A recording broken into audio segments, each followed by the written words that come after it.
It's bizarre to think of a bird as a fly fishing mentor, to see your actions a mere mirror of a simple-minded big bird. But it's not until we accept the core of a blue heron's simplicity that we can appreciate its success. The heron knows prime water. It knows that it has to break that water down by its components, focusing on the water it can reach with a quick zap of its neck. Its 30-inch neck is its limits, and it knows to stay in full control in its range, and it seldom misses. It works that piece of water for considerable time. If the fish aren't cooperating, it looks about the habitat for other ambush points, and it will move. It does not overcommit into water it has no chance in.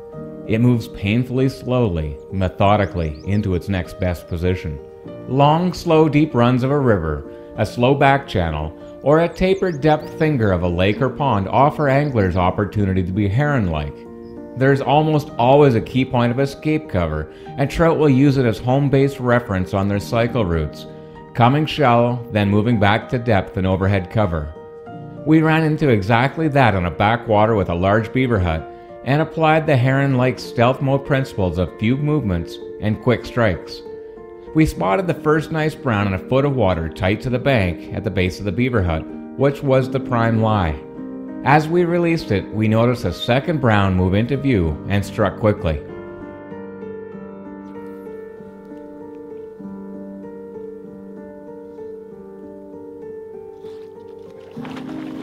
Got it. He refused my big black beetle, but he sure took that nymph. Yeah, he came right up from the depths. Boy, he just fly at that beetle, eh? Really did. And he refused it, and he turned around, and I knew what to expect. Right at me, take this nymph.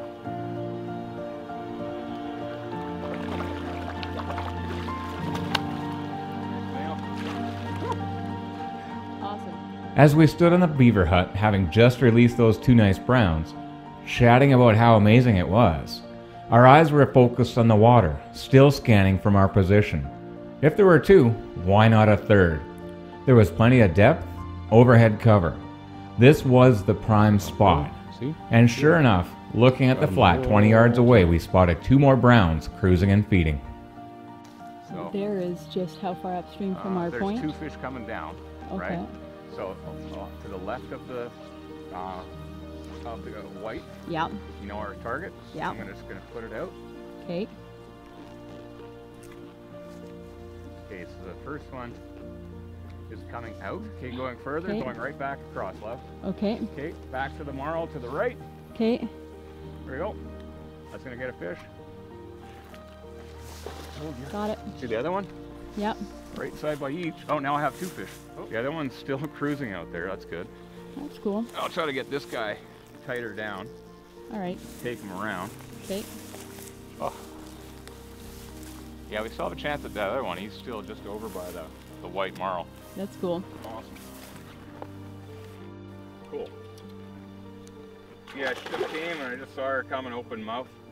Again, it was right at me. That's the problem with these huge bombing casts is they come right at you because you can't get it where you want it. Then it's a downstream take. Now the trick was to get the release shot and get back up to our spotting line before that other brown cycled around. Having interrupted its feeding cycle, I was pretty sure it would change things up completely and come down our shoreline. We had to get ready, and it didn't take long. Here he comes, here he comes, here he comes, here he comes, and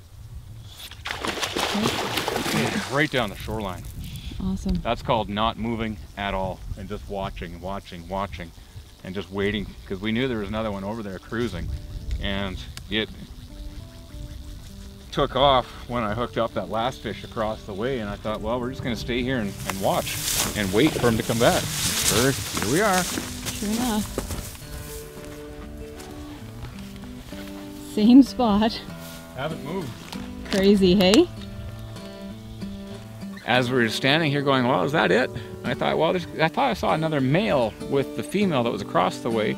Then I saw a rise further up, and I thought, well, maybe he's going to come on this side. Because usually when there's two of them, they kind of interact along the other shore, and they stick to that feeding the cycle. And they kind of cross paths, and then they cruise together. And when you catch one of them, The other one kind of says, hey, that's kind of weird. So if he gets interrupted, he changes what he's doing. Sure enough, by not moving from this spot, we've been here about 45 minutes to catch these 4 fish. And sure enough, it came up this shoreline, and that was the male. And it was just flip, lead it, twitch it back. You know, when I lead it by a rod length and a half, the fish kind of adjusted its path. And I said, well, if you're going to go there, I'm going to lift everything off the water except for the fly and just kind of slowly twitch, twitch, twitch, drag it back 2 feet to its path. And it just came up, and that was it.